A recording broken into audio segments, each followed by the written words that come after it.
ലാലേട്ടനോടൊരു ചോദ്യം ചോദിക്കാൻ ഞാൻ ആളല്ല. പിന്നെ ചോദിക്കാതിരിക്കുന്നല്ലേ. ലാലേട്ടൻ കുറച്ച് കഴിഞ്ഞ ആഴ്ച ഇത്തിരി ഫോമിലാണ് ആളുകളുടെ.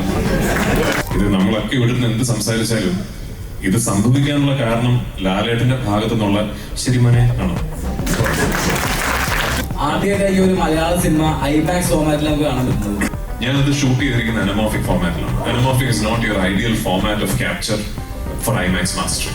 ഐമാക്സിലായിരുന്നുവെങ്കിൽ I should have shot it either with full form. Class എടുക്കുന്നതായിരുന്നു ഇങ്ങനൊന്നും അല്ലല്ലോ അന്ന് ഞാൻ കേട്ടത്. എനിക്കൊരു 18 വയസ്സുള്ളപ്പോഴാണല്ലോ ഞാൻ നടന്നത്. അന്ന് മുതൽ ഞാൻ ചെയ്യുന്ന പല കാര്യങ്ങൾക്കും നിങ്ങളൊക്കെ എന്ത് ധൈര്യത്തിലാണ് എന്നാണ് ചോദിച്ചോണ്ടിരുന്നത്. ആക്ച്വലി അതിങ്ങനെ ഒരു വഴി കൂടെ പോകുന്നു. ഇപ്പൊ രാജു പറഞ്ഞിട്ടില്ലെങ്കിൽ തന്നെ ഞാൻ പറയാം, ഈ കഥ 3 സിനിമകളായിട്ടാണ് വരുന്നത്. കാരണം ഇവർക്ക് ഓൾറെഡി അതിൻ്റെ ഒരു കഥയുടെ രൂപമുണ്ട്. ആ ബഹുബലി കൊണ്ടാണ് ഒരു ലോകം മുഴുവൻ തെലുങ്ക് സിനിമയെ വളരെയധികം സ്വീകാര്യത നേടിയത്. ഒരു KGF അല്ലെങ്കിൽ അങ്ങനെ ഒരു സിനിമ കൊണ്ടാണ് കന്നഡ.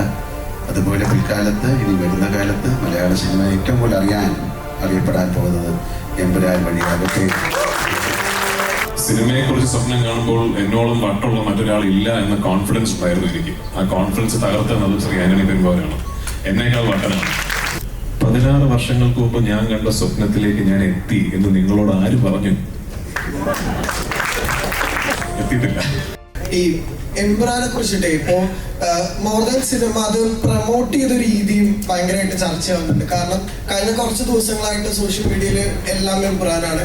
ചെന്നൈ പ്രൊമോഷൻസിലൊക്കെ ഞങ്ങൾ ഇതുവരെ കാണാത്ത ലാലേട്ടന്റെ ഒരുപാട് മൂമെന്റ്സ് ഞങ്ങൾക്ക് കാണാനിടയായി. ശരിക്കും ഈ ഷൂട്ട് ചെയ്യുമ്പോൾ തന്നെ ഇത് എങ്ങനെ മാർക്കറ്റ് ചെയ്യണം എന്നുള്ളതും രാജുവേട്ടന്റെ ഒരു ഐഡിയ ആയിരുന്നു ശരിക്കും. അങ്ങനെയൊന്നുമില്ല ആക്ച്വലി. അത് ലാലേട്ടൻ കുറച്ച് കഴിഞ്ഞ ആഴ്ച ഇച്ചിരി ഫോമിലാണ് ആളുകളുടെ. അല്ല, നമ്മൾ ആക്ച്വലി ഇപ്പോ ഈ ഞാൻ പറഞ്ഞില്ലേ, ഈ സിനിമ എടുത്തു കഴിഞ്ഞ് ഞങ്ങളെല്ലാം എന്റെ മനസ്സിലൊരു പെർഫെക്റ്റ് ഒരു പ്ലാൻ ഉണ്ടായിരുന്നു. അപ്പൊ ആ പ്ലാൻ ഞങ്ങൾക്ക് കൃത്യം ഒരു ഡേറ്റിന് എന്ത് സംഭവിക്കണം. ഇപ്പൊ ഞങ്ങളുടെ ഒരു ക്യാരക്ടർ ഇൻട്രോ ക്യാമ്പയിൻ ഒക്കെ ഉണ്ടായിരുന്നല്ലോ. ഫെബ്രുവരി 26 ക്യാരക്ടർ ഇൻട്രോ ക്യാമ്പയിൻ കഴിഞ്ഞത്. അപ്പൊ അന്ന് ഫെബ്രുവരി 26 കഴിഞ്ഞാൽ 27 എന്ത് സംഭവിക്കണം, 28 എന്ത് റിലീസ് ചെയ്യുന്നു, അങ്ങനെ കൃത്യം ഒരു പ്ലാൻ ഞങ്ങൾക്ക് ഉണ്ടായിരുന്നു. ആ പ്ലാനിന് വേണ്ട എല്ലാ ക്രിയേറ്റീവ്സും കാര്യങ്ങളും എല്ലാം റെഡിയാക്കി അങ്ങനെ ഞാൻ അങ്ങനെ സിനിമയെ സമീപിക്കുന്ന അങ്ങനെ സിനിമ ചെയ്ത ഒരാളാണ്. ഞങ്ങൾക്കത് ചെയ്യാൻ കഴിഞ്ഞിരുന്നില്ല. പല കാര്യങ്ങൾ കൊണ്ടും ചെയ്യാൻ കഴിയാതെ വന്ന് പിന്നീട് കഴിഞ്ഞ ഒരാഴ്ചയായിട്ടാണ് ഞങ്ങൾക്ക് ഇതെല്ലാം ചെയ്യാൻ പറ്റും. ഇപ്പൊ നമ്മൾ ഒരുപാട് കാര്യങ്ങൾ കംപ്രസ് ചെയ്ത് ചെറിയ സമയത്ത് ചെയ്യേണ്ട ഒരു അവസ്ഥയുണ്ടായിരുന്നു. പക്ഷെ അപ്പോഴും ഭയങ്കരമായ സന്തോഷത്തിലായിരുന്നു ഞങ്ങൾ ആസ് എ ടീം. കാരണം ഒരു ക്രൈസിസ് വളരെ പെട്ടെന്ന് അതിജീവിച്ച് നമ്മൾ സ്വപ്നം കണ്ട പോലെ ഒരു റിലീസ് ഈ സിനിമയ്ക്ക് കൊടുക്കാൻ സാധിക്കും. Thanks to Antony Perumbavoor, thanks to Gokulam Gopalan, thanks to all our distributors across the world. ആ ഹാപ്പിനെസ് ആയിരിക്കും നിങ്ങൾ ഈ പ്രൊമോഷൻസിലേക്ക് കണ്ടത്. അല്ലാതെ പ്രൊമോഷന് പോയിരിക്കുമ്പോൾ ഏത് ഇന്റർവ്യൂവിന് ഏത് കോമഡി പറയണമെന്ന് പ്ലാൻ ചെയ്തല്ല നമ്മൾ പോയത്. അത് പിന്നെ നമ്മളെങ്ങനെ എൻജോയ് ചെയ്തു. We just had fun. പക്ഷെ ഈ പറയുന്ന പോലെ ഞങ്ങൾ പോയ എല്ലാ സംസ്ഥാനങ്ങളിലും അവിടുത്തെ മീഡിയ അല്ലെങ്കിൽ അവിടുത്തെ മീഡിയ പേഴ്സണൽ വലിയ ആവേശത്തോടെ, വലിയ ഹാപ്പിനെസ്സോടു കൂടി, വലിയ സന്തോഷത്തോടു കൂടിയാണ് ഈ സിനിമയുടെ ടീമിനെ സ്വീകരിച്ചത്. അപ്പൊ മേ ബി നമ്മളൊക്കെ വിചാരിച്ചതിനപ്പുറം ഒരുപക്ഷെ ഇതിന്റെ 1ാം ഭാഗമായ ലൂസിഫറിന് റിലീസിന് ശേഷം ഈ കഴിഞ്ഞ 6 വർഷങ്ങൾക്കിടയിൽ അങ്ങനെ ഒരു അപ്പീൽ ഉണ്ടായിരുന്നിരിക്കാം. I don't know. നമ്മൾ ഏത് സംസ്ഥാനത്തിൽ പോയാലും ഈ സിനിമയുടെ സെക്കൻഡ് പാർട്ട് ഞങ്ങൾ ഡൽഹിയിൽ പോയി. വി നെവർ എക്സ്പെക്ടഡ് അവിടുത്തെ മീഡിയ ലൂസിഫറിനെ കുറിച്ചൊക്കെ വളരെ ക്ലോസ്ലി അനലൈസ് ചെയ്തിട്ടുള്ള ചോദ്യങ്ങളൊക്കെ ചോദിക്കുന്നുള്ളത്. മേ ബി അതായിരിക്കാം കാരണം. I am forever grateful for it. എപ്പോഴും I be humbled by the love towards the film that I made. ഈ സിനിമയ്ക്ക് പിന്നിലെ എല്ലാ എമ്പുരാന്മാർക്കും ഹൃദയം ആശംസകൾ. ഇവിടെ മലയാള സിനിമ മാത്രമല്ല, ഒരു മലയാള വാക്ക് തന്നെ ഭാഷകളുടെ അതിർവഴമിട്ട് പാനിന്ത്യനായി പോയിക്കാണ്. ആരാണ് എമ്പുരാനുള്ള പേര് സജസ്റ്റ് ചെയ്ത് അത് മതിയാന്ന് തീരുമാനമെടുത്തത്? മുരളി ഗോപി. മറ്റൊരു പേര് ആരുടെയും മനസ്സിലായിരുന്നു എമ്പുരാൻ മതി എന്നുള്ള തീരുമാനം? ഇല്ല, 1-2 പേരുകൾ ഉണ്ടായിരുന്നു. പക്ഷെ എമ്പുരാൻ എന്ന പേര് സെലക്ട് ചെയ്തത് മുരളി ഗോപിയാണ്. ഈ സിനിമയ്ക്ക് എമ്പുരാൻ എന്ന പേരിടുന്നത് ഞങ്ങൾ ആ 1ാം ഭാഗത്തിലെ അവസാനത്തെ സോങ് എഴുതിക്കൊണ്ടിരിക്കുക. അത് എഴുതിയത് മുരളിയാണ്. ആ സോങ് എഴുതി തുടങ്ങുന്നതിന് തൊട്ട് മുമ്പാണ് ഇതാണ് അടുത്ത സിനിമയുടെ പേര് എന്ന് മനസ്സിൽ വിളിച്ചത്. മുരളിയുടെ പേര്. കണ്ട സാഹചര്യത്തില് മലയാള പ്രേക്ഷകർക്ക് എല്ലാവർക്കും രോമാഞ്ചം അന്നു പോലെ തുടങ്ങിയാണ്. പിന്നീട് ഓരോ ദിവസം കഴിയാൻ തോറും എക്സൈറ്റ്മെന്റ് ഇങ്ങനെ വന്നുകൊണ്ടേയിരിക്കുകയായിരുന്നു. അതിങ്ങനെ പല സിറ്റികളിൽ ഇങ്ങനെ തരംഗം നമ്മളെക്കാട്ടി നെഞ്ചിലേറ്റുന്നത് ഒരു ഇന്ത്യൻ പ്രേക്ഷകരാണെന്ന് അറിഞ്ഞപ്പോൾ അത് ഭയങ്കര വലിയ സന്തോഷമുണ്ട്. നമുക്ക് കൊണ്ടൊരു KGF, നമുക്ക് കൊണ്ടൊരു ബാഹുബലി എന്നൊരു ഫീലുണ്ട്. അപ്പം അത് കഴിഞ്ഞ് നമ്മളൊരു 7 വർഷം ബാക്കിലേക്ക് ചിന്തിച്ച് നോക്കിക്കഴിഞ്ഞാൽ ലൂസിഫർ ഈ മഞ്ജരി ചേർന്ന് പറഞ്ഞ ലൂസിഫർ അനൗൺസ് ചെയ്യുന്ന സാഹചര്യത്തില് പൃഥ്വിരാജ് ലാലേട്ടനെ വെച്ച് ഒരു സിനിമ ചെയ്യുന്നു എന്ന് ഒരു ന്യൂസ്. അതൊക്കെ ലൂസിഫർ ഇറങ്ങി, അത് ബ്ലോക്ക് ബസ്റ്റർ ആവും, അറിയാം, പൃഥ്വിക്ക് പരിപാടി അറിയാം എന്നൊരു സാഹചര്യം എല്ലാവർക്കും അറിയുന്നതാണ്. ഇങ്ങനൊന്നും അല്ലല്ലോ അന്ന് ഞാൻ കേട്ടത്. അപ്പം അത് കഴിഞ്ഞ് അത് കഴിഞ്ഞ് ഇത് ഫ്രാഞ്ചൈസിയാണ്. ഇപ്പൊ നേരത്തെ ലാലേട്ടൻ പറഞ്ഞ പോലെ ഇതൊക്കെ ഒരു ന്യൂക്കമർ ഡയറക്ടർ എന്ത് ധൈര്യത്തിലാണ് ഈ ഒരു ന്യൂക്കമർ ഡയറക്ടർ ഇത്രയും 3 സിനിമകളുമായിട്ട് വലിയൊരു സ്വപ്നമായിട്ട് ഇറങ്ങിയത്. അത് മലയാളം എന്നൊരു ഇൻഡസ്ട്രിയിൽ നിന്ന് ആ ന്യൂ കമർ ഡയറക്ടർ 100-ലധികം സിനിമയിൽ അഭിനയിച്ചതിന് ശേഷമാണ് ഒരു അല്ല, ഞാൻ സിനിമ സംവിധാനം ചെയ്യുന്ന കാര്യത്തിൽ മാത്രമല്ല, ഞാൻ ഒരു പബ്ലിക് സ്ഫിയറിലേക്ക് വന്ന സമയം മുതൽ, എനിക്കൊരു 18 വയസ്സുള്ളപ്പോഴാണല്ലോ ഞാൻ നടനാവുന്നത്. അന്ന് മുതൽ ഞാൻ ചെയ്യുന്ന പല കാര്യങ്ങൾക്കും നിങ്ങളൊക്കെ എന്ത് ധൈര്യത്തിലാണ് എന്നാണ് ചോദിച്ചോണ്ടിരുന്നത്. ആക്ച്വലി അതിങ്ങനെ ഒരു വഴി കൂടെ പോകുന്നു. ഇപ്പൊ ഇന്ത്യയിലൊട്ടാകെ നടന്ന പ്രൊമോഷൻ കഴിഞ്ഞപ്പോൾ കേരളത്തിലെത്തിയിരിക്കുകയാണ്. ഏറ്റവും ലാസ്റ്റാണ് കേരളത്തിലെത്തിയിരിക്കുന്നത്. പക്ഷെ നമ്മൾ കണ്ട കുറെ പ്രൊമോഷനുകൾ, ഓരോ ഇന്റർവ്യൂവിലും ലാലേട്ടന്റെ ചിരിയും കളിയും തമാശകളും കണ്ട് ഒത്തിരി ടെൻഷൻ അടിച്ച് ഇവിടെ ആന്റണി പെരുമ്പാവൂർ എന്ന ഒരു പ്രൊഡ്യൂസർ ഇവിടെ ഇരിപ്പുണ്ടായിരുന്നു. ആ സമയത്തൊക്കെ ഡെയിലി രാത്രി നിങ്ങൾ കോൾ ചെയ്യുമായിരുന്നു. എപ്പോഴും നിങ്ങൾ ഷെയർ ചെയ്തുകൊണ്ടിരുന്നത് എന്തായിരുന്നു? അത്ര എൻജോയ് ചെയ്ത ഏറ്റവും നല്ല ഇന്റർവ്യൂ ഏതായിരുന്നു ലാലേട്ടൻ ഫീൽ? ഞാൻ ചിരിച്ച് കളിച്ച് സംസാരിക്കുന്നത് തെറ്റാണോ? ഏറ്റവും നല്ലതായിരുന്നു. അല്ല, അങ്ങനല്ല. നമുക്ക് ഇപ്പൊ ഈ അതിലൊരു മലയാളത്തിൽ ഏറ്റവും ജനിത്ത വെരി സോറോ ഇസ് ഹാപ്പിനെസ് എന്ന് പറയും. എല്ലാ സങ്കടത്തിൻ്റെയും മുകളിൽ നിൽക്കുന്ന സന്തോഷം എന്നാണ്. അപ്പൊ അതായത് നമ്മളും കൂടെ ഓൾറെഡി ആന്റണി ഒരുപാട് സങ്കടങ്ങളിലൂടെ പോയിക്കൊണ്ടിരിക്കുന്ന സമയത്ത് ഞാനും കൂടെ സങ്കടപ്പെടുന്നതിന് ഒരാൾ സന്തോഷത്തിലിരിക്കാതെ അങ്ങനല്ല. നമ്മളെ ഒരു ചോദ്യങ്ങൾ എങ്ങനെയായിരുന്നു, അതില് ഒരു വ്യത്യസ്തമായ കാര്യങ്ങളായിരുന്നു. പിന്നെ നമുക്കൊരു 10-12 ഇന്റർവ്യൂ കഴിയുമ്പോഴത്തേക്ക് ഒരു ഡിസോറിയന്റഡ് ആവും. നമ്മൾ എന്താ പറയുന്നതെന്ന് അറിയാൻ പറ്റില്ല. ചില തമാശകൾ പറഞ്ഞു വന്നേ ഉള്ളൂ. കാര്യം പിന്നെ സന്തോഷിക്കാതിരിക്കാനുള്ള കാരണങ്ങളൊന്നുമില്ലായിരുന്നു സിനിമയെ സംബന്ധിച്ച്. ബാക്കി വേറെ കാര്യങ്ങളൊക്കെ ഉണ്ടാകും. എമ്പുരാൻ എന്ന സിനിമയെക്കുറിച്ച് ഞങ്ങൾക്ക് വലിയ സന്തോഷിക്കാതിരിക്കാനുള്ള കാരണങ്ങളൊന്നുമില്ല. ഒരുപാട് കാരണങ്ങളൊക്കെ ഉണ്ടായി കഴിഞ്ഞു. ഞങ്ങൾക്ക് ഷൂട്ടിങ്ങിന് ഒരുപാട് കുഴപ്പങ്ങളുണ്ടായി. എന്ന് പറഞ്ഞാൽ ഷൂട്ടിങ്ങിൻ്റെ വെതർ, ക്ലൈമറ്റ്, അതിൻ്റെ ലോജിസ്റ്റിക്സ്, യാത്രകൾ, അത് എടുക്കാനുള്ള ബുദ്ധിമുട്ടുകൾ. പക്ഷെ അതെല്ലാം പൃഥ്വിക്ക് എന്താ വേണ്ടത് അത് തന്നെയാണ് നമ്മൾ ഈ സിനിമയിൽ ചെയ്തിരിക്കുന്നത്. ഇപ്പോൾ എന്താ പറയേണ്ട, ഒരു ഞങ്ങളുടെ യൂണിറ്റ് 300, 400, 500 പേരൊക്കെ ഉള്ള യൂണിറ്റ് ഉണ്ടായിരുന്നു. അവരെ ലഡാക്കിലേക്ക് കൊണ്ടുപോവുക, അങ്ങനെയൊക്കെ ഒരുപാട് കാര്യങ്ങളുണ്ട്. അതൊന്നും ഇപ്പൊ പെട്ടെന്ന് പറയേണ്ട കാര്യമില്ല. നമുക്ക് വളരെ സന്തോഷമായിട്ടിരിക്കാം.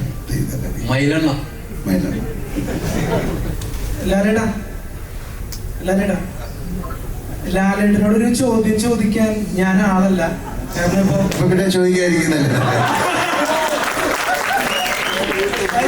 ഹലോ, ഞാൻ പറയാൻ വന്നതെന്ന് വെച്ച് കഴിഞ്ഞാൽ ഒരു നന്ദിയാണ് സത്യം പറഞ്ഞ. എന്താണ്?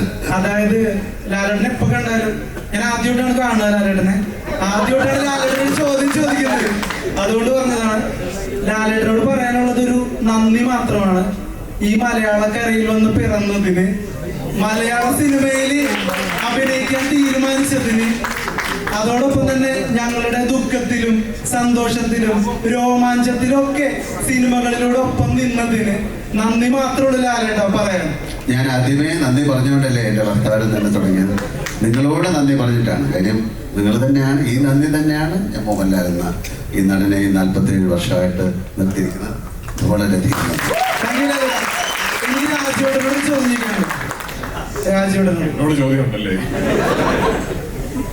രാജുവേട്ടാ, എമ്പുരാൻ സിനിമയാണ് ഇപ്പോ മലയാള സിനിമ കണ്ടതിൽ വെച്ച് ഏറ്റവും ഹൈപ്പുള്ള സിനിമയായി മാറിയിരിക്കുന്നത്.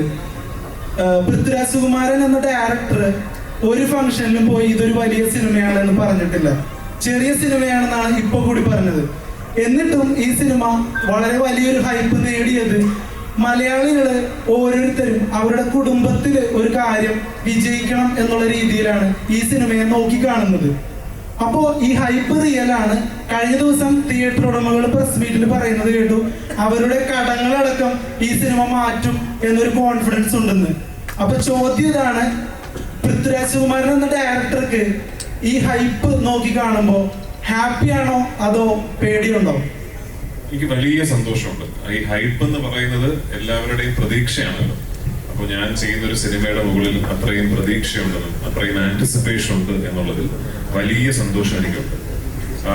ഞാനൊരു 2-3 വർഷങ്ങൾക്ക് മുമ്പ് ഈ സിനിമയെ കുറിച്ച് സ്വപ്നം കണ്ട് ഈ സിനിമയുടെ ഒരു രൂപം ഞാൻ എൻ്റെ മനസ്സിൽ പൂർണ്ണമാക്കിയപ്പോൾ അന്ന് ഈ സിനിമ ഫീസിബിൾ ആകില്ല എന്നാണ് എല്ലാവരും കരുതിയിരുന്നത്. ഇന്നിപ്പോ ഈ പ്രസ് മീറ്റിൽ ഇരിക്കുമ്പോൾ പെട്ടെന്ന് ചുറ്റിനും സംസാരം തുടങ്ങി, ഇത് ചിലപ്പോൾ ഫീസിബിൾ ആവും കേട്ടോ, കാരണം റിലീസിന് മുമ്പ് തന്നെ ഇപ്പൊ ഇതിൽ ഇത്രയും റിക്കവറി നടന്ന സ്ഥിതിക്ക് ഇത് ചിലപ്പോൾ ഫീസിബിൾ ആയേക്കാം എന്നിപ്പോ ഒരു സംസാരം തുടങ്ങി. അപ്പൊ നിങ്ങളൊരു കാര്യം മനസ്സിലാക്കണം, ഇന്നിപ്പോ നമ്മൾ ഈ പറയുന്ന 80 കോടി രൂപയുടെ അഡ്വാൻസ് ടിക്കറ്റ് സെയിൽസ് ഒക്കെ പറയുന്നത് നമുക്കൊരിക്കലും സ്വപ്നം പോലും കാണാൻ സാധിക്കാത്തതായിരുന്നു. ഇന്നിപ്പോ അതിന്റെ പശ്ചാത്തലത്തിൽ ഈ സിനിമ ഫീസിബിൾ ആയേക്കാമെന്ന് പറയുന്ന പോലെ അല്ല 2-3 വർഷങ്ങൾക്ക് മുമ്പ് ഈ സിനിമ സ്വപ്നം കാണുന്നത്. അന്ന് ശ്രീ ആന്റണി പെരുമ്പാവൂർ എന്ന് പറയുന്ന നിർമ്മാതാവ് ഒരു എക്സൽ ഷീറ്റ് എടുത്ത് വെച്ചിട്ട് ഒരു കാൽക്കുലേഷൻ നടത്തിയിരുന്നെങ്കിൽ ഈ സിനിമ ചെയ്യാൻ പറ്റില്ല. അന്ന് എന്നോട് ഇത് എങ്ങനെയാണ് നമ്മൾ ഇങ്ങനെ ഒരു സിനിമ മലയാളത്തിൽ നിന്നുകൊണ്ട് ചെയ്താൽ ഇത് നമുക്കൊരു ബിസിനസ് ഫീസിബിലിറ്റി എങ്ങനെയാണെന്ന് ചോദിച്ചാൽ എനിക്കതിനൊരു ഉത്തരവില്ല. എനിക്ക് ആകെ ഉണ്ടായിരുന്ന ഒരു ഉത്തരം, ഇതൊരു വലിയ സ്വപ്നമാണ്.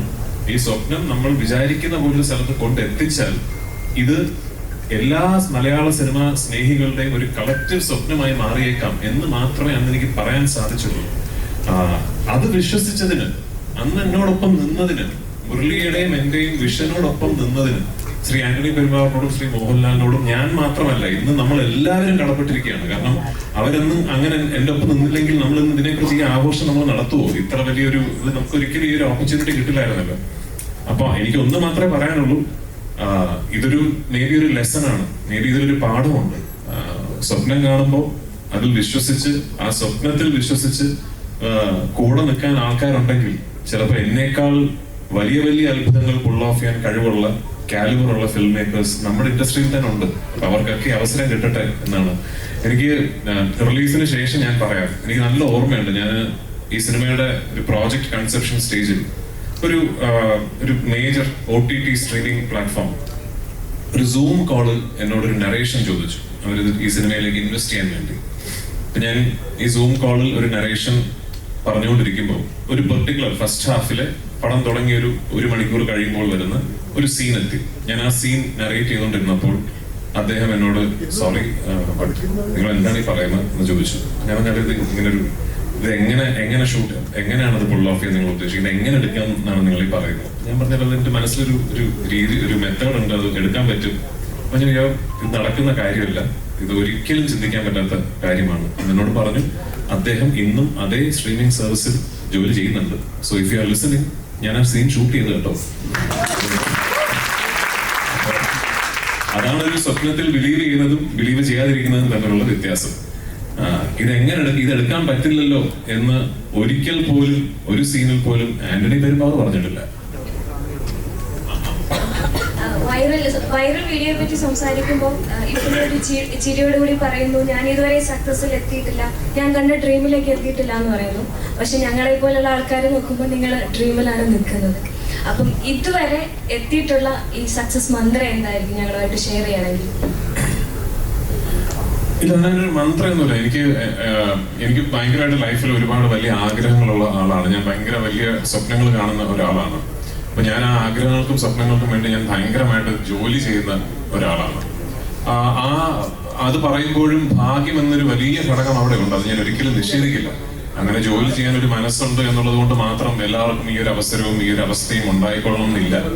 അങ്ങനെ ഒരു ആഗ്രഹത്തിന്റെ പുറത്ത് ഞാൻ എന്റെ ഡ്രീംസിനെ പെർസ്യൂ ചെയ്യുമ്പോൾ ശ്രീ ആന്റണി പെരുമ്പാവൂരിനെ പോലെയും ശ്രീ മോഹൻലാലിനെ പോലെയും ഒക്കെ ഇത്രയും ക്ലൗഡും ഇൻഫ്ലുവൻസും ഉള്ള ആൾക്കാർ എന്റെ സ്വപ്നങ്ങളിൽ എന്നെ വിശ്വസിച്ചു എന്ന് പറയുന്നിടത്താണ് എന്റെ വിജയം സംഭവിക്കുന്നത്.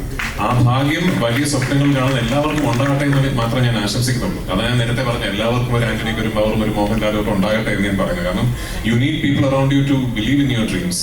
ആൻഡ് മോസ്റ്റ് ഇമ്പോർട്ടൻ്റ്ലി ഞാൻ എപ്പോഴും പറയാൻ മറന്നു പോകുന്നൊരു കാര്യമുണ്ട്, എൻ്റെ വീട്ടില് ഭാര്യയും മോളും ഉണ്ട്. മറ്റാരേക്കാളും എൻ്റെ സ്വപ്നങ്ങളിലും എന്നിലും ബിലീവ് ചെയ്യുന്നത് എൻ്റെ വൈഫും എൻ്റെ മോളുമാണ്. എൻ്റെ അമ്മ എന്നെ വളർത്തിയത് ബിലീവ് ഇൻ യുവർ ഡ്രീംസ് എന്ന് പറഞ്ഞാണ്. എൻ്റെ അച്ഛൻ എനിക്ക് പഠിപ്പിച്ചു തന്നത് സ്വപ്നങ്ങൾക്ക് അതിരില്ല എന്നുള്ളതാണ്. അപ്പോൾ അത് may be I M blessed with great childhood, I M blessed with a very happy home. എന്നെ മനസ്സിലാക്കുന്ന ഒരു ഭാര്യയും ഒരു അച്ഛൻ്റെ സ്വപ്നങ്ങളിൽ കൂടെ നിൽക്കണമെന്ന് വിശ്വസിക്കുന്ന ഒരു മോളും ആ സ്വപ്നങ്ങളിൽ പങ്കുചേരണമെന്ന് വിശ്വസിക്കുന്ന സുഹൃത്തുക്കളും കളീഗ്സും ഒക്കെ ഉള്ള ഒരു മഹാഭാഗ്യവാനാണ് ഞാൻ. ആ ഭാഗ്യം എല്ലാവർക്കും ഉണ്ടാകട്ടെ എന്ന് ആശംസിക്കുന്നു. ഒരു സംശയം, അതായത് ഈ ലൂസിഫർ റിലീസായ സമയത്ത് അതേപോലെ തന്നെ ഹിറ്റായ ഒരു പദം വരുന്നു, ഇലുമിനാറ്റി എന്ന് പറയുന്നത് പദം. അപ്പോ ഈ ഇലുമിനാറ്റി അതിനൊക്കെ മുമ്പേ വളരെ ഹിറ്റാണ് ആക്ച്വലി. പക്ഷേ ലൂസിഫറിലാണ് ഇതിലൂടെ ഹിറ്റ് ആവുന്നത്. പക്ഷെ പ്രത്യക്ഷമായിട്ട് അതിലൊന്നും പറയുന്നുമില്ല, പരോക്ഷമായിട്ട് പലതും കാണിക്കുന്നുണ്ട്. റോസ്റ്റൽ ഫാമിലിയും ഒപ്പം തന്നെ ആ നമ്പറും എല്ലാം. ഈ എംപുരാനിൽ അങ്ങനെ ഉണ്ടാവുമോ? പ്രത്യക്ഷമായിട്ട് പറഞ്ഞാൽ പിന്നെ അത് എങ്ങനെ ഇലുമിനാറ്റി ആകും? നിങ്ങൾ ഇലുമിനാറ്റിക്കാരെ കുറിച്ച് കുറച്ചുകൂടെ മനസ്സിലാക്കി സംസാരിക്കും. ആദ്യമായിട്ട് ഈ ഒരു മലയാള സിനിമ ഐമാക്സ് ഫോർമാറ്റിൽ നമുക്ക് കാണാൻ പറ്റുന്നത്. സോ ഇത് നേരത്തെ പ്ലാൻ ഉണ്ടായിരുന്നോ, എന്തായിരുന്നു അതിനോട്? ആക്ച്വലി നല്ല ചോദ്യം, thank you for the question. ഇല്ല, നേരത്തെ പ്ലാൻ ഇല്ലായിരുന്നു. ഞാനത് ഷൂട്ട് ചെയ്തിരിക്കുന്ന അനമോർഫിക് ഫോർമാറ്റിലാണ്. Anamorphic is not your ideal format of capture for IMAX mastering. ഐമാക്സിലായിരുന്നുവെങ്കിൽ I should have shot it either with full form. Class എടുക്കുന്നതായിട്ട് ഓക്കെ, നിങ്ങൾ റിപ്പോർട്ട് ചെയ്യുമ്പോൾ വായിക്കുന്നവർക്ക് സിനിമ താല്പര്യമുള്ളവർക്ക് മനസ്സിലാവും. പക്ഷേ either shot with full format lenses അല്ലെങ്കിൽ അലക്സയുടെ 65 എന്ന് പറയുന്ന ഒരു പുതിയ ഐമാക്സ് ഓപ്റ്റിമൈസ്ഡ് ക്യാപ്ചറിംഗ് മെക്കാനിസം ഉണ്ട്. അതിലായിരുന്നു ഞാൻ ഷൂട്ട് ചെയ്യേണ്ടിയിരുന്നത്. ഞാൻ അതല്ല ഷൂട്ട് ചെയ്തത്, ഞാൻ അനമോർഫിക്സിലാണ് ഷൂട്ട് ചെയ്തത്. നമ്മുടെ ടീസർ റിലീസായ ദിവസം ജനുവരി 26-നാണ് ടീസർ റിലീസായത്. ജനുവരി 27-നോ മറ്റോ US ക്രിസ്റ്റഫർ ടിൽമൻ എന്ന് പറയുന്ന ഐമാക്സിന്റെ ഹെഡ് എന്റെ നമ്പർ കണ്ടുപിടിച്ച് എന്നെ ഇങ്ങോട്ട് വിളിക്കുകയായിരുന്നു. അദ്ദേഹമാണ്, അതെ, താങ്ക്സ് ടു, അതുകൊണ്ട് ഞാൻ പറഞ്ഞ താങ്ക്സ് പറയേണ്ടതായിട്ടുണ്ട്. അപ്പോൾ ക്രിസ്റ്റഫർ ടിൽമൻ, ക്രിസ് ആണ് എന്നെ ഇങ്ങോട്ട് വിളിച്ച് we just saw your film's footage and we truly believe that this needs to be showcased on IMAX across the world എന്ന് ഇങ്ങോട്ട് പറയുകയും ക്രിസിന്റെ താല്പര്യപ്രകാരമാണ് ഈ സിനിമ നമ്മൾ ഐമാക്സിലേക്ക് മാസ്റ്റർ ചെയ്ത് ഐമാക്സിൽ കാണിക്കുന്നത്. ഹാവിംഗ് സെഡ് ദാറ്റ്, ഞാൻ ഐമാക്സ് മാസ്റ്ററിന്റെ കുറെ ഫുട്ടേജ് കണ്ടു. The visual quality is mind blowing. അവർ ബ്യൂട്ടിഫുള്ളി മാസ്റ്റർ ചെയ്തിട്ടുണ്ട് സിനിമ. Is it optimized for IMAX screens and IMAX projection? I should be honest, അല്ല. ഇനിയിപ്പോ ക്രിസ്തുവായിട്ടൊരു ബന്ധമൊക്കെ ആയ സ്ഥിതിക്ക് എന്റെ വട്ടിന് ചിലപ്പോൾ ഇനി അടുത്ത പടമൊക്കെ നമ്മൾ നോക്കാം. So we are winding up. വളരെ അത്യാവശ്യമാണ്. ഒറ്റ ചോദ്യം, ഭയങ്കര അത്യാവശ്യമാണ്. ഒറ്റ ചോദ്യം. പണ്ട് പറഞ്ഞിട്ടുണ്ട് പിള്ളേരുണ്ടടാ എന്ന്. ലൂസിഫർ കാണാത്ത ആളുകൾക്ക് എമ്പുരാൻ കാണാൻ സാധിക്കുമോ? ലൂസിഫറിന്റെ ഒരു കണ്ടിന്യൂറ്റി ആണോ, എങ്ങനെയാണ്? ലൂസിഫർ കാണാത്ത ആളുകളോട് എന്താണ് രാജു പറയാനുള്ളത്? ഞാനത് ആക്ച്വലി പല പ്രാവശ്യം പല മാധ്യമങ്ങളിലും ഞാൻ അഭിപ്രായപ്പെട്ടിട്ടുള്ളതാണ്. ഈ ഫ്രാഞ്ചൈസിന്റെ ആദ്യ 2 ഭാഗങ്ങൾ രൂപകൽപ്പന ചെയ്തിരിക്കുന്നത് ഇത് രണ്ടും സ്റ്റാൻഡ് അലോൺ സിനിമകളായും ഒരു കംപ്ലീഷൻ ഫീൽ ചെയ്യണം എന്ന രീതിയിൽ തന്നെയാണ്. ഇപ്പൊ നിങ്ങൾ ലൂസിഫർ എന്ന ആദ്യ ഭാഗം കണ്ടിട്ട് ഇതിനൊരു സീക്വൽ സംഭവിച്ചില്ലായിരുന്നുവെങ്കിൽ, അല്ലെങ്കിൽ ഒരു 2ാം ഭാഗം സംഭവിച്ചില്ലായിരുന്നുവെങ്കിൽ അതൊരു സ്റ്റാൻഡ് അലോൺ സിനിമയായിട്ട് ഒരു കംപ്ലീറ്റ് എക്സ്പീരിയൻസ് ആണെന്നാണ് എന്റെ വിശ്വാസം. ഈ 2ാം ഭാഗത്തിലേക്ക് വരുമ്പോൾ ആദ്യ ഭാഗം കണ്ടിട്ടില്ലാത്തവർക്ക് ഇതിലൊരു കഥ മനസ്സിലാവുകയോ അല്ലെങ്കിൽ പ്ലോട്ട് മനസ്സിലാവുകയോ ഉണ്ടാകില്ല എന്നാണ് ഞാൻ കരുതുന്നത്. ഒരു സ്റ്റാൻഡ് അലോൺ സിനിമയായിട്ട് തീർച്ചയായിട്ടും ഇതൊരു ഫുള്ളി കോംപ്രിഹെൻസിബിൾ ഒരു സിനിമയാണെന്നാണ് എന്റെ നിഗമനം. ഓഫ്കോഴ്സ് തിയേറ്ററിൽ സിനിമ കാണുമ്പോൾ ചില ഡയലോഗുകൾ വരുമ്പോൾ ഈ ഡയലോഗിന് എന്തിനാ കൈയടിക്കുന്നതെന്നൊക്കെ ആദ്യത്തെ ഭാഗം കാണാത്തവർ ചിലപ്പോൾ ചിന്തിച്ചേക്കാം. അതൊരു റീകോൾ വാല്യൂ, ത്രോ ബാക്ക് എന്നുള്ളതേ ഉള്ളൂ. എന്താണ് ഈ ചോദ്യം കഴിഞ്ഞിട്ട് ഞാൻ പോകട്ടെ? അല്ലടാ, പണ്ട് പറഞ്ഞത് എനിക്ക് എന്റെ പിള്ളേരുണ്ടടാ എന്ന് പറഞ്ഞിട്ടാണ്. ഇന്നിപ്പോ കഴിഞ്ഞ ഒരാഴ്ച നോക്കിക്കഴിഞ്ഞാൽ ആ പിള്ളേരാണ് ഫുൾ പവർ ആയിട്ട് ഇറങ്ങിയിരിക്കുന്നത്. ആ ആരാധകരെ കുറിച്ച് നമുക്ക് പിള്ളേരുള്ളത് വീണ്ടും പ്രൂവ് ചെയ്ത് ഇരിക്കുകയല്ലേ അല്ലേ? അവരോട് എന്താ പറയണ്ടേ? ഞാൻ തുടങ്ങിയത് തന്നെ വലിയൊരു നന്ദിയോടല്ലേ. ആ പിള്ളേരും നമ്മുടെ കൂടെ നിൽക്കട്ടെ. മൈക്ക് ഞാൻ നമ്മുടെ സ്വന്തം ലാലേട്ടന് ഹാൻഡ് ഓവർ ചെയ്യാണ്. ലാലേട്ട, ചോദ്യം ചോദിക്കുന്നതിന് മുന്നേ I have a request. Can I give you a shake hand, please? Yes. Thank you so much. Stephen നെടുമള്ളിയെ ഞാൻ ബന്ധപ്പെട്ട് ഇത് പ്രതീക്ഷിച്ചു. ഇത്രയും അടുത്ത ലാലേട്ടനെ കാണുമ്പോൾ സ്റ്റീഫൻ നെടുമ്പള്ളി, എബ്രാം ഖുറേഷി, എല്ലാ ക്യാരക്ടേഴ്സും ഇങ്ങനെ if you can touch me I'm ice cold now. I don't know what I'm speaking. Absolute fan girl moment. അപ്പോൾ എബ്രാം ഖുറേഷിനെ കാണാൻ, സ്റ്റീഫൻ നെടുമ്പള്ളിനെ നമ്മൾ കാണാനായിട്ട് ഇനി ഏകദേശം മണിക്കൂറുകൾ മാത്രം ബാക്കി നിൽക്കുമ്പോൾ എല്ലാവരോടും എന്താണ് ലാലേട്ടന് പറയാനുള്ളത്? ഓ ചെയ്യും. ഗുഡ് ഈവനിങ് എല്ലാവർക്കും. ഒരു വാം വെൽക്കം. ഇതിലേക്ക് ഈ ഒരു ചെറിയ ചടങ്ങിലേക്ക് വന്നതിന് ഒരുപാട് സന്തോഷം. എമ്പുരാൻ എന്ന സിനിമയെക്കുറിച്ച് കൂടുതലൊന്നും പറയുന്നില്ല, എല്ലാവരും പറഞ്ഞു കഴിഞ്ഞു. പക്ഷെ അതിനുമുമ്പ് എനിക്ക് പറയാനുള്ളൊരു വലിയ നന്ദിയാണ്, ഒരു ഗ്രാറ്റിറ്റ്യൂഡാണ്. കാര്യം സാധാരണ സിനിമകൾ ഇറങ്ങിക്കഴിഞ്ഞതിന് ശേഷം അതൊരു വളരെ സക്സസ്ഫുള്ളായി മാറിക്കഴിയുമ്പോൾ നമ്മൾ ഒരുപാട് പേരോട് നന്ദി പറയും. പക്ഷേ ഈ സിനിമയ്ക്ക് ഒരു പ്രത്യേകത എന്ന് പറഞ്ഞാൽ ഈ സിനിമ ഇറങ്ങുന്നതിന് മുമ്പ് തന്നെ ഒരുപാട് പേരോട് നമുക്ക് നന്ദി പറയാൻ സാധിക്കുന്നു. അതിലേറ്റവും ഏറ്റവും കൂടുതൽ നന്ദി പറയേണ്ടത് പ്രേക്ഷകരോടാണ്. ഈ സിനിമയ്ക്ക് വേണ്ടി കാത്തിരിക്കുന്ന ലക്ഷക്കണക്കിന് പ്രേക്ഷകരോട് നന്ദി ഈ അവസരത്തിൽ ഞാൻ പറയുന്നു. Thank you so much. കേരളത്തിൽ മാത്രമല്ല, ഇന്ത്യയിൽ മാത്രമല്ല, ലോകം മുഴുവൻ ഈ സിനിമയെ ഉറ്റുനോക്കിക്കൊണ്ടിരിക്കുകയാണ്. ഇതൊരു അത്ഭുതമായി മാറിയിരിക്കുകയാണ്. ആന്റണി പറഞ്ഞ പോലെ ഒരു സ്വപ്നമാണോ എന്ന പോലും നമുക്ക് തോന്നുന്ന തരത്തിൽ അത്രയും വളർന്നു കഴിഞ്ഞു എമ്പുരാൻ. നമ്മളൊരു സിനിമ തുടങ്ങുന്ന സമയത്ത് ഇത് ഏറ്റവും വലിയ ഹിറ്റായി മാറണേ എന്ന് പ്രാർത്ഥിച്ചുകൊണ്ടാണ് സിനിമകൾ തുടങ്ങുന്നത്. ഞാൻ സിനിമയിൽ വന്നിട്ട് 47 വർഷമായി. ഗോപാലേട്ടൻ പറഞ്ഞ പോലെ എനിക്ക് സിനിമ മാത്രമേ അറിയുള്ളൂ. ഞാൻ സിനിമയിൽ തന്നെയാണ് വളർന്നത്. കാര്യം വളരെ ചെറുപ്പത്തിൽ തന്നെ സിനിമ ഇതിലേക്ക് വന്നു. പക്ഷെ എനിക്ക് ഒരുപാട് പേരുടെ അനുഗ്രഹം കിട്ടിയിട്ടുണ്ട്. ഞാൻ വന്ന സമയത്ത് ഏറ്റവും വലിയ ആക്ടേഴ്സ്, നസീർ സാറായാലും മധു സാറായാലും Thikkurissy sir, SP Pillai sir, Nedumudi വേണിച്ചൻ, ഒരുപാട് പേരുടെ, സുഖമായിട്ട് അല്ലെങ്കിൽ ഞാൻ ജയൻ്റെ കൂടെ അഭിനയിച്ചിട്ടുണ്ട്. അവരുടെയൊക്കെ അനുഗ്രഹത്തോടു കൂടി ഗോപിച്ചേട്ടൻ, തമിഴിലാണെങ്കിൽ Sivaji Ganesan sir, Amitabh Bachchan sir, Nageswara Rao sir, Rajkumar sir, ഒത്തിരി പേരുടെ ഒരു അനുഗ്രഹത്തോടു കൂടി വന്ന ഒരാളാണ് ഞാൻ. അപ്പം അവരുടെയൊക്കെ ചിട്ടയായ ഒരു സിനിമയോടുള്ള ഒരു സ്നേഹം മനസ്സിലാക്കി ജീവിക്കുന്ന ഒരാളാണ് ഞാൻ. അതുകൊണ്ട് എനിക്ക് സിനിമയല്ലാതെ വേറെ ഒന്നും ചിന്തിക്കാനുള്ള സമയം കിട്ടിയിട്ടില്ല. ഇനിയിപ്പോൾ ചിന്തിക്കാനുള്ള സമയമില്ല. എന്തായാലും ഞങ്ങൾ കുറേ സിനിമകൾ എടുത്തിട്ടുണ്ട്. വളരെ കാലം മുമ്പ് നമ്മൾ കലാപാനി എന്നൊരു സിനിമ എടുത്തു. അത് പാൻ ഇന്ത്യൻ അങ്ങനെയൊന്നും പറയുന്ന ഒരു വാക്കോ കാര്യങ്ങളോ ഇല്ല. മലയാള സിനിമയിൽ നിന്ന് അങ്ങനെ ഒരു സിനിമ ഉണ്ടാക്കുക എന്ന് പറയുന്ന അത്ഭുതമായിരുന്നു. ഞാൻ വാനപ്രസ്ഥം എന്നൊരു സിനിമ എടുത്തിട്ടുണ്ട്. അതൊക്കെ സിനിമയിലേക്ക് അത്ഭുതങ്ങൾ ഉണ്ടാക്കി കൊടുത്തതാണ്. അതിൻ്റെ സാമ്പത്തിക ഭദ്രതയെക്കുറിച്ചോ അല്ലെങ്കിൽ സാമ്പത്തിക നേട്ടത്തിനെ കുറിച്ചോ അല്ല ഞാൻ പറയുന്നത്. കാരണം ആ സിനിമയോടുള്ള സ്നേഹം കൊണ്ടാണ്. അങ്ങനെ ഒരു സിനിമ എടുക്കാൻ ആരും തയ്യാറാകില്ല. നമ്മൾ പലപ്പോഴും സ്വന്തമായിട്ട് സിനിമ എടുക്കുന്നത് നമുക്ക് ഇഷ്ടമുള്ള ഒരു സിനിമ എടുക്കാൻ വേണ്ടിയിട്ടാണ്. അങ്ങനെ ഒരുപാട് സിനിമകൾ എടുത്ത ശേഷമാണ് ഞാനും ആന്റണിയുമായിട്ട് ബന്ധപ്പെടുന്നത്. ആന്റണി എൻ്റെ കൂടെ സഞ്ചരിക്കാൻ തുടങ്ങിയിട്ട് 37 വർഷങ്ങളായി. അത് വലിയ വർഷമാണ്. അന്ന് ചെറുത് മുതൽ സിനിമയല്ലാതെ അദ്ദേഹത്തിന് വേറെ ഒരു ചിന്തയുമില്ല. എങ്ങനെ നല്ല സിനിമകൾ ഉണ്ടാക്കാൻ പറ്റും, ഒരു ചെറിയ സ്റ്റേജിൽ നിന്ന് എത്ര വലിയ സിനിമകൾ. അദ്ദേഹം സ്വപ്നം കാണുന്നത് വളരെ വലുതാണ്. ആ സ്വപ്നത്തിലേക്ക് സഞ്ചരിക്കാൻ നമുക്ക് പറ്റുമോ എന്നുള്ള ചിന്തയൊന്നും ആന്റണിക്കില്ല. അങ്ങനെ തുടങ്ങി അദ്ദേഹത്തിന് അത് സാധ്യമാക്കാൻ ഒരാളെ കിട്ടി. അതാണ് പൃഥ്വിരാജ് എന്ന് ഞാൻ വിശ്വസിക്കുന്നത്. അതൊരു നിമിത്തമാണ്. അപ്പോൾ അതിന് ആദ്യം പൃഥ്വിയോട് നന്ദി പറയുന്നു, മുരളി ഗോപിയോട് നന്ദി പറയുന്നു, ആന്റണിയോട് വലിയൊരു നന്ദി പറയുന്നു. കാര്യം ഇതൊരു തോന്നലാണ്. അത് മെറ്റീരിയലൈസ് ചെയ്യുക എന്ന് പറയുന്നത് അത്ര എളുപ്പമുള്ള കാര്യമല്ല.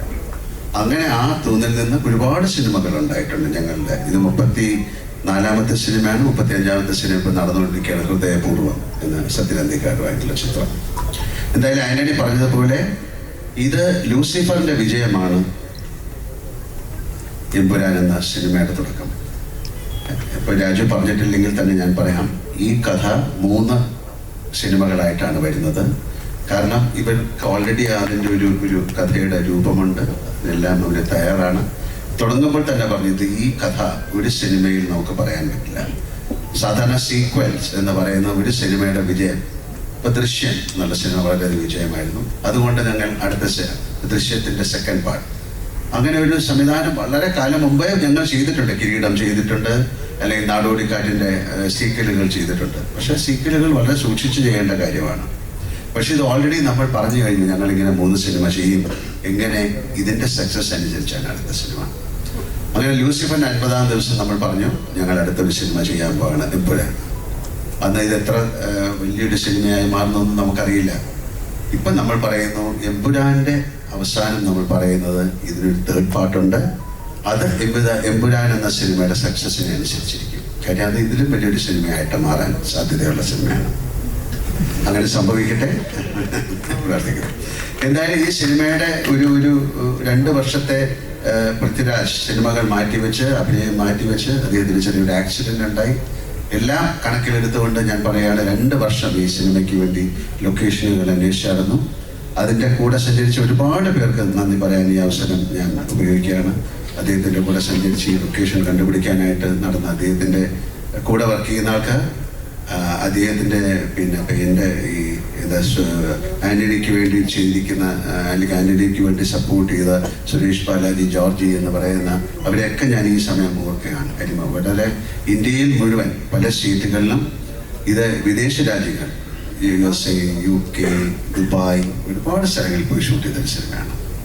കാരണം ആ സിനിമയ്ക്ക് അത്രയും അങ്ങനെ ചെയ്താലേ ഈ സിനിമ നന്നാവുള്ളൂ. അതനുസരിച്ചാണ് ഞങ്ങൾ സിനിമ ചെയ്തിരിക്കുന്നത്.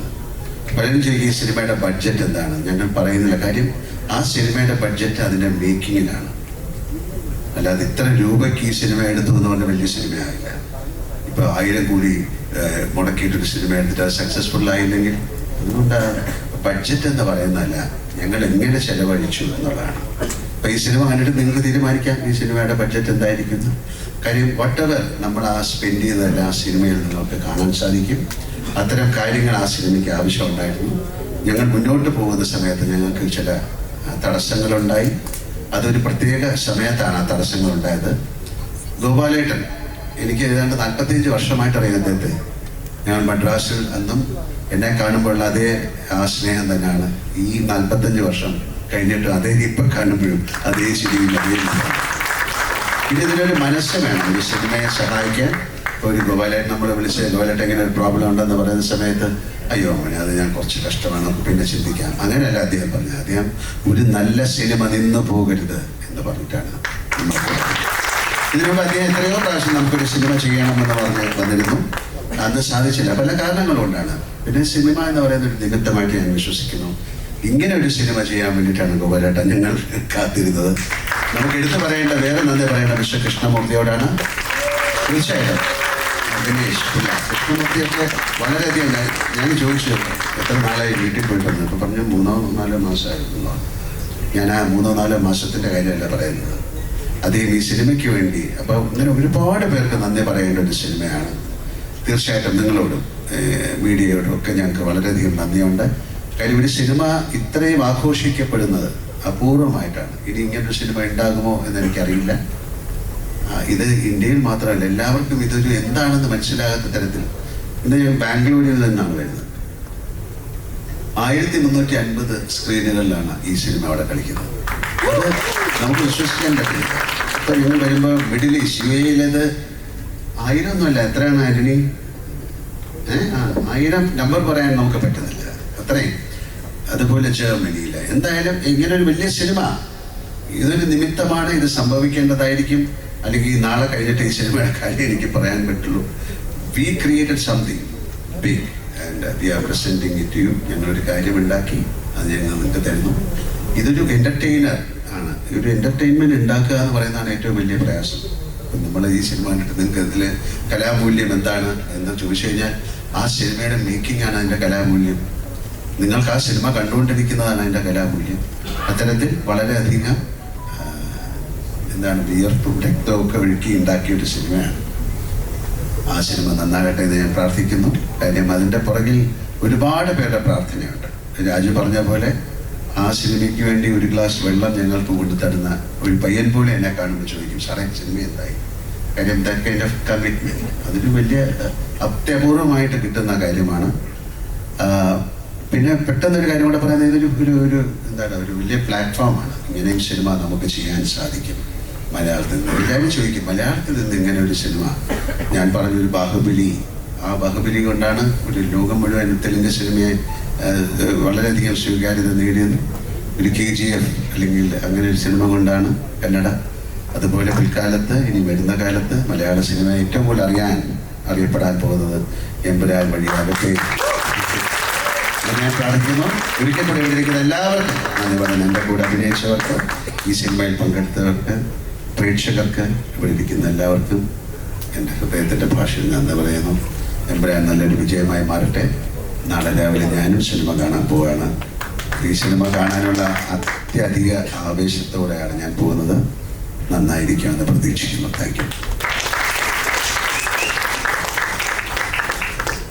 രാജുവേട്ട, തുടക്കത്തിൽ ഞാൻ ചോദിച്ചിരുന്നു ഹൗ ആർ യു ഫീലിംഗ്, പക്ഷെ രാജുവേട്ടൻ ഒരു തലയാട്ടിൽ ആൻസർ ഒതുക്കി. So first question I would like to ask us, ഇപ്പോൾ നാളെ ചിത്രം തിയേറ്ററിലേക്ക് എത്താണ്, what is the exact emotion in your mind? Nervousness, excitement, happiness, എന്താണ് കറക്റ്റ് ആയിട്ട് പറയുകയാണെങ്കിൽ? വലിയ സന്തോഷം. ആദ്യം തന്നെ ഇവിടെ എത്തിച്ചേർന്ന എല്ലാ മാധ്യമ സുഹൃത്തുക്കൾക്കും ഒരുപാട് നന്ദി. ഞാൻ ഈ സിനിമയുടെ ഒരു പോസ്റ്റ് പ്രൊഡക്ഷൻ, മാർക്കറ്റിംഗ് ക്യാമ്പയിൻ തുടങ്ങിയ കാര്യങ്ങൾ കൺസീവ് ചെയ്തപ്പോൾ എൻ്റെ മനസ്സിലുണ്ടായിരുന്ന ഒരു മാർക്കറ്റിംഗ് ഡിസൈൻ ഉണ്ട്. അത് പൂർണ്ണമായും എക്സിക്യൂട്ട് ചെയ്യാൻ സാധിക്കാത്ത ഒരവസ്ഥയിലാണ് ഞാൻ ഇന്ന് നിൽക്കുന്നത്. കാരണം പല കാര്യങ്ങൾ കൊണ്ടും പല തടസ്സങ്ങളുണ്ടായിരുന്നു.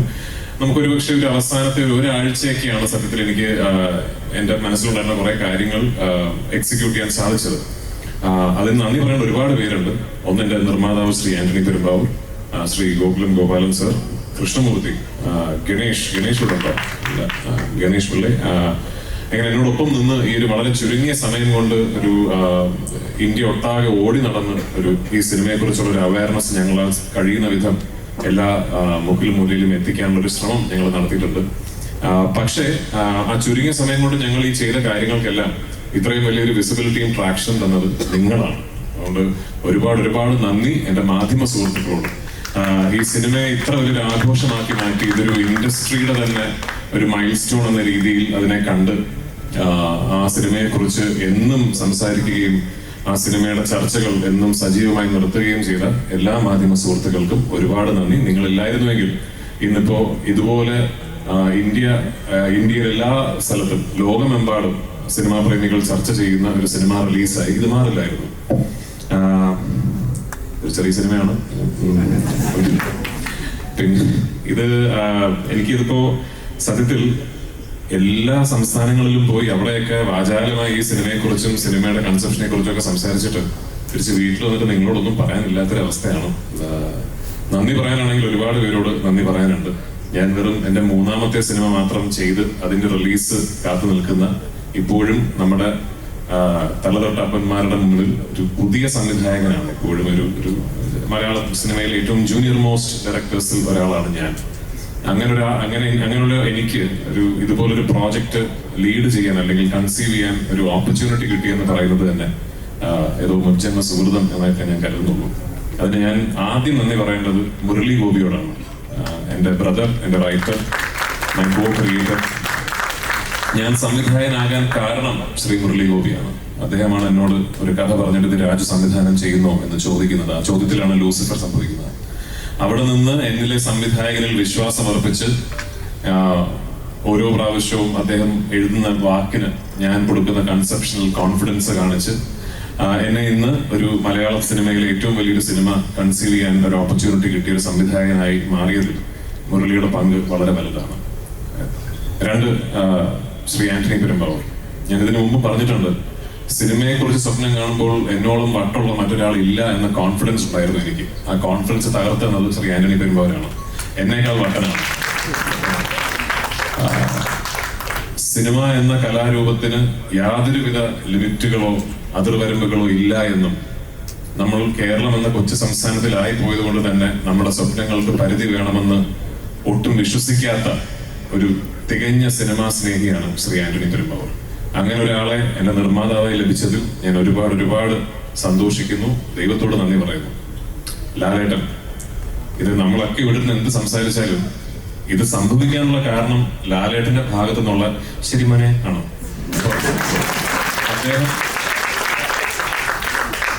അദ്ദേഹം എൻ്റെ അടുത്ത് നമ്മൾ ഈ സിനിമ ചെയ്യുന്നു എന്ന് പറയുന്നിടത്താണ് ലൂസിഫർ സംഭവിക്കുന്നതും. ലൂസിഫറിന്റെ 2ാം ഭാഗം ആയ എമ്പുരാൻ മുരളിയും ഞാനും കൂടി കൺസീവ് ചെയ്തതിനു ശേഷം സത്യത്തിൽ ഞങ്ങൾ തമ്മിലുള്ള ആദ്യത്തെ ഡിസ്കഷൻ ഇത് നടക്കില്ല കേട്ടോ ആയിരുന്നു. കാരണം എനിക്ക് അപ്പോഴേ മനസ്സിലായി ഞാനത് ഒരുപാട് വലിയ രീതിയിൽ സ്വപ്നം കണ്ടുപോയി എന്ന് എനിക്ക് അപ്പോഴേ മനസ്സിലായി. അങ്ങനെ ഞാൻ ആക്ച്വലി വിളിച്ച് വലിയ ബിൽഡപ്പ് ആയിരുന്നു ലാലേട്ടനോടും ശ്രീ ആന്റണി പെരുമ്പാറിനോടും. ഞാനൊരു സ്ക്രിപ്റ്റ് പറയാൻ വരുന്നുണ്ട്, അതൊന്ന് പ്രിപ്പയർ ആകണം, നമ്മളൊന്ന് ഇരുന്ന് കേൾക്കണം എന്നൊക്കെ പറഞ്ഞ് ഞാൻ ദുബായിൽ ശ്രീ ആന്റണി പെരുമ്പാറിന്റെ ഓഫീസിൽ പോയി. അവിടെ വെച്ചിട്ടാണ് ലാലേട്ടനോട് സ്ക്രിപ്റ്റ് പറഞ്ഞ് കേൾപ്പിക്കുന്നത്. എന്റെ മനസ്സിൽ ഒരു 50% വിശ്വാസമേ ഉണ്ടായിരുന്നുള്ളൂ ഇത് ചിലപ്പോൾ ഇത് നടക്കുമെന്ന്. പക്ഷേ ഞാൻ ആ സ്ക്രിപ്റ്റ് മുഴുവൻ ഈ സിനിമയുടെ ഒരു എന്റെ കോർ ടെക്നീഷ്യൻസിന് പുറമെ, ടെക്നീഷ്യൻ ടീമുകൾക്ക് പുറമെ ഈ സിനിമയുടെ ഒരു മുഴുനീളം, എന്റെ നറേഷൻ വലിയ ദൈർഘ്യമുള്ളതാണ്. ഒരു 6 മണിക്കൂറോളം എടുത്തിട്ടാണ് എന്റെ സിനിമയുടെ കഥ പറയുന്നത്. ആ ഒരു 6 മണിക്കൂർ ദൈർഘ്യമുള്ള നറേഷൻ കേട്ട രണ്ടേ വ്യക്തികൾ ലാലേട്ടനും ശ്രീ ആന്റണി പെരുമ്പാറുമാണ്. അപ്പൊ ഞാൻ ആ ഫുൾ നറേഷൻ കഴിഞ്ഞപ്പോഴും ലാലേട്ടൻ ശരി മോനെ എന്നാണ് പറഞ്ഞത്. അപ്പൊ അവിടെയാണ് ഈ സിനിമ ഒന്നാകുന്നത്. അപ്പൊ ലാലേട്ട, താങ്ക് യു സോ മച്ച് എന്നോടൊപ്പം നിന്നതിന്, എന്നിൽ എപ്പോഴും ഇത്രയും വിശ്വാസം കാണിക്കുന്നതിന്, പലപ്പോഴും എനിക്ക് പോലും എന്നിലില്ലാത്ത കോൺഫിഡൻസ് എന്നിലുണ്ടായതിന് ഇനിയും തരണേറ്റ്. സ്റ്റേജിലേക്ക് വിളിച്ചാലും നമ്മളൊരു ഹൈപ്പ് ഇൻട്രോ കൊടുക്കുമ്പോൾ രാജുവേട്ടൻ താഴെ നോക്കി ചിരിച്ചിരിക്കാനാണ് പതിവ്. എസ്പെഷ്യലി കുറെ കഴിഞ്ഞ മാസങ്ങളായിട്ട് നമ്മൾ കാണുന്നതും അതാണ്.